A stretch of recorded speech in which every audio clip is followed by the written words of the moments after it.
চেষ্টা করেছি যাতে আপনারা আপনাদের ব্যবসা পরিচালনা করতে পারেন, আপনারা যাতে আপনাদের সম্মান নিয়ে থাকতে পারেন। আমরা সেই চেষ্টা করেছি এবং ভবিষ্যতেও করব। আমরা আপনাদেরকে বলেছিলাম ধর্মীয় কোনো বিষয়ে মন্ত্রী মহোদয় সহ আমরা কেউ হস্তক্ষেপ করব না, বিগত দিনের ন্যায় আমরা হস্তক্ষেপ করব না। হিন্দুদের ধর্মীয় বিষয়গুলো হিন্দুরাই সমাধান করবে এবং তারা যেভাবে পারবে সেভাবেই সমাধান করবে, যেটা সুন্দর হয়, ঐক্যবদ্ধ থাকে এই সমাজটা, আমরা সেটার চেষ্টা করব। আমরা সামনেও সেই চেষ্টাটা করে যাব এবং মন্ত্রী মহোদয়কে অনুরোধ করব হিন্দুদের অভ্যন্তরের কোনো ব্যাপারে, ধর্মীয় কোনো ব্যাপারে তিনি যেন সরাসরি কোনো হস্তক্ষেপ না করেন, তারাই যেন এই বিষয়গুলি সমাধান করতে পারে। সেই পরিবেশ তৈরি করার জন্য আমরা সহযোগিতা করব, তিনিও সহযোগিতা করবেন। আমি প্রায় বলি হিন্দুদের একটা দোষ আছে, সেই দোষটা হলো তাদের কাছে কেউ চাঁদা চাইলে বা দিলে তারা গোপনে ওইটা দেয়, ওটা আমরা জানি না, কিন্তু ভোটের সময় তারা ওইটার ইস্যু ধরে বা ওই ইস্যু ধরে আমাদেরকে ভোট দেন না। আমি তাদের কাছে অনুরোধ জানাবো, আপনাদের কাছে কেউ যদি একটি টাকাও চায় আপনারা আমাদেরকে জানাবেন, মন্ত্রী মহোদয়কে জানাবেন।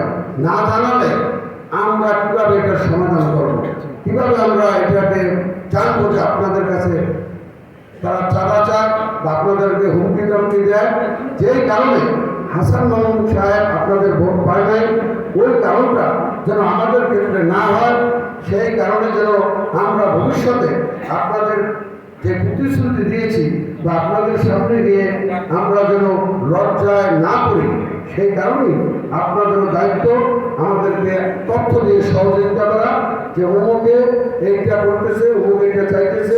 তারপর যদি আমরা বা মন্ত্রী মহোদয় সে ব্যাপারে অ্যাকশন না নেয়, যদি সে পদক্ষেপ না নেয়, তখন আমাদেরকে দোষারোপ করবেন, আমাদেরকে আপনারা তখন বলবেন যে এরা কথা দিয়ে কথা রাখে নাই।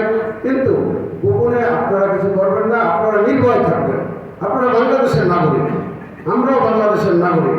হিন্দু অনেকে রাজনীতি করেন, বর্ষাটা বড় নেতা, এবং নিতাই রায় এমপি হয়েছেন, মন্ত্রী হয়েছেন, অনেক নেতা আছে। আপনি মনে করবেন যে আমিও নেতা, আপনিও নেতা, আমিও মানুষ, আপনিও মানুষ।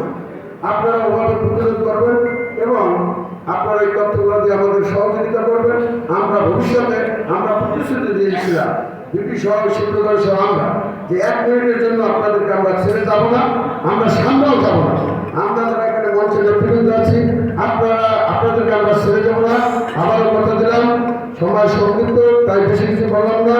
আমাদের সকলের জন্য আপনারা দোয়া করবেন এবং আপনাদের পাশে থাকার সুযোগ দেবেন, এই বলে আমি আমার সংক্ষিপ্ত বক্তৃতা শেষ করছি।